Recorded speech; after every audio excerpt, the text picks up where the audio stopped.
importantes, pues tampoco necesitan tanto tiempo. Y lo bueno, si breve, 2 veces bueno. Pues nada, que está toda esta gente de extrema derecha, básicamente, empeñándose en decir que la violencia no tiene género. ¿Cómo que la violencia no tiene género? Todas, que toda esta gente, yo iba a decir que parece que no se habían enterado de que estamos en 2019 y les debería dar un poquitito de vergüenza decir este tipo de cosas, pero es que la verdad es que no. Son los ricos conservadores de toda la vida y saben perfectamente cómo funciona el sistema heteropatriarcal, saben perfectamente cómo mantener sus engranajes bien engrasados. Saben que el capitalismo se nutre y solo se sostiene del trabajo esclavo de las mujeres. Y saben que para que eso siga ocurriendo, tienen que perpetuarse unas relaciones de poder muy claras. La sociedad tiene que estar perfectamente jerarquizada. ¿Cómo? Pues a través de la familia nuclear, a través de la heterosexualidad y a través de otros muchos sistemas de opresión. Pero que por saco, claro, las feministas que llegan y empiezan a decirlo, bueno, empiezan, que llevamos siglos, ¿sabes?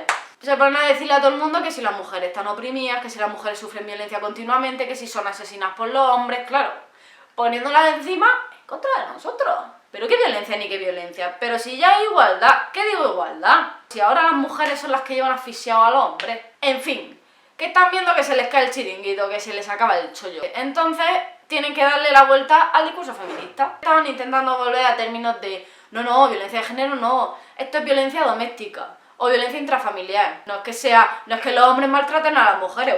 ¿Qué dices? Aquí hay personas descerebradas que agreden a otras personas y contra esas personas nosotros los primericos, que caiga sobre ellos todo el peso de la ley. Modificamos el código penal si hace falta y que se pudran en la cárcel esos malnacidos, por supuesto que sí. Si nosotros somos los primeros en defender a nuestras mujeres. Que la violencia tiene género, anda, exagera. Pues si yo conozco a la prima de la tía, de la sobrina de una que denunció falsamente. ¡Ja! En fin, fuera de broma, nosotros sabemos perfectamente el porqué de estos discursos.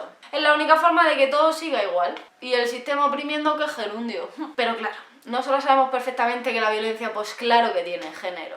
¿Cómo se atreven? ¿Que la violencia no tiene género? En lo que va de año 2019, 81 asesinatos machistas. Y estamos en octubre. Y el año pasado 98, y el anterior 99, y el anterior 102, y el anterior 105.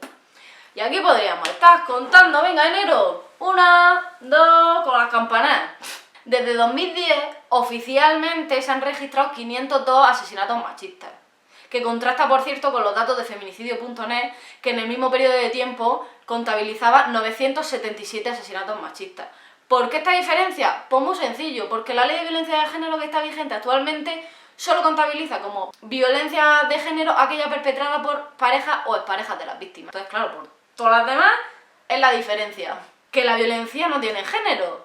El denominador común de todas las personas víctimas de violencia machista es que son mujeres. Y el denominador común de todas las personas que han agredido o asesinado a esas víctimas de violencia de género es que son hombres.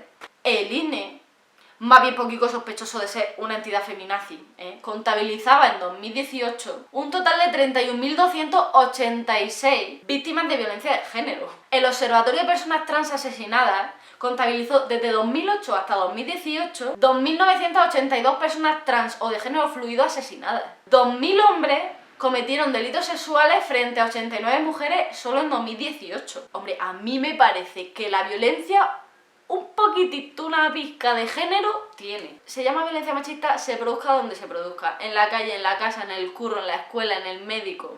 Y negarlo, pues chicos, ese es cómplice y es provocar más muertes y más agresiones. ¿Vivimos con miedo? A los aviones, al cáncer. Que no digo yo que no haya que tenerle miedo al cáncer. Por supuesto que sí.